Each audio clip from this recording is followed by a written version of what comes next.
D K Shivakumar ಸಾಹೇಬ್ರನ್ನ ಅಷ್ಟು ಇಷ್ಟಪಡ್ತೀನಿ, ಯಾವಾಗಲೂ ಅವ್ರ ಪರವಾಗಿ ನಿಲ್ತೀನಿ ಅಂದರೆ ಅವ್ರ ಸಮುದಾಯದಲ್ಲಿ ಅನ್ಯಾಯ ಆಗಿದೆ ಅಂತಲೇ ಒಂದು ಸಭೆ ಕರೆದ್ರು. ಈ ಲಿಂಗಾಯತರು ಲೀಡ್ರ್ ಯಾರು ಕರೆದ್ರು?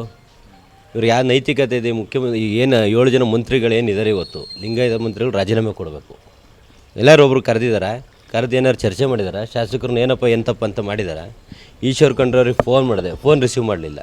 ಇವ್ರನ್ನೆಲ್ಲ ನಂಬ್ಕೊಂಡು ಯಾವ ರೀತಿ ರಾಜಕೀಯ ಮಾಡಬೇಕು, ಯಾವ ರೀತಿ ನಾವು ರಾಜಕೀಯ ಮಾಡಬೇಕು ಅಂತ. ಲಿಂಗಾಯತ ಶಾಸಕರನ್ನ ಫೋನೇ ರಿಸೀವ್ ಮಾಡ್ತಾ ಇಲ್ಲ. ಲಿಂಗಾಯತ ಈಶ್ವರ್ ಖಂಡ್ರವ್ರು ರಿಸೀವ್ ಮಾಡಲಿಲ್ಲ. ಇದೇ ಚರ್ಚೆ ಕೇಳ್ದಣ್ಣ, ಹಿಂಗೆ ಸೇರಿಸ್ರಿ, ಹಿಂಗೆ ಮಾಡೋಣ, ನಾವು ಒಂದು ಸ್ವಲ್ಪ ಮಾತಾಡೋಣ ಅಂದರೆ ಫೋನ್ ರಿಸೀವ್ ಮಾಡಲ್ಲ. ಯಾವ ರೀತಿ ಚರ್ಚೆ ಮಾಡ್ಬೇಕು ಇವ್ರನ್ನೆಲ್ಲ? 7 ಜನನೂ ಲಿಂಗಾಯತರ ಮಂತ್ರಿಗಳನ್ನ ರಾಜೀನಾಮೆ ಕೊಡಿಸಿ, ಅವ್ರ ಕೈಲಿ ಏನು ಕೆಪಾಸಿಟಿ ಇಲ್ಲ, ರಾಜೀನಾಮೆ ಕೊಡಿಸಿ. ಯಾಕೆಂದರೆ ಇಲ್ಲಿ ಅನ್ಯಾಯ ಸಮಾಜಕ್ಕೆ ಆಗ್ತಿದ್ರು ಸಹ ಇಲ್ಲಿವರೆಗೂ ಒಬ್ಬ ಶಾಸಕರುಗಳಿಗೆ ಸಭೆ ಕರೆದು ಚರ್ಚೆ ಮಾಡೋಣ, ನಾಳೆ ದಿನ ನಾವು ಉತ್ತರ ಕೊಡೋಕ್ಕಾಗ್ತದೆ. ಮಠಾಧೀಶರು ಇರ್ತಾರೆ ನಮ್ಮ ಹಿಂದೆ, ನಮ್ಮ ತಂದೆ ಜಾಗದಲ್ಲಿ ಇರ್ತಾರೆ. ಅವ್ರಿಗೆ ನಾಳೆ ಉತ್ತರ ಏನು ಕೊಡ್ತೀರಿ? ನಾಳೆ ಯಾವ್ದಾದ್ರು ಕಾಂಗ್ರೆಸ್ ಪಕ್ಷಕ್ಕೆ ಓಟ್ ಹಾಕ್ರಿ ಅಂತೇಳಿ ಹೋಗಿ ನಮ್ಮ ಸಮಾಜದವ್ರು ಕೇಳಿದ್ರೆ ಏನು ಉತ್ತರ ಕೊಡ್ತೀರಿ?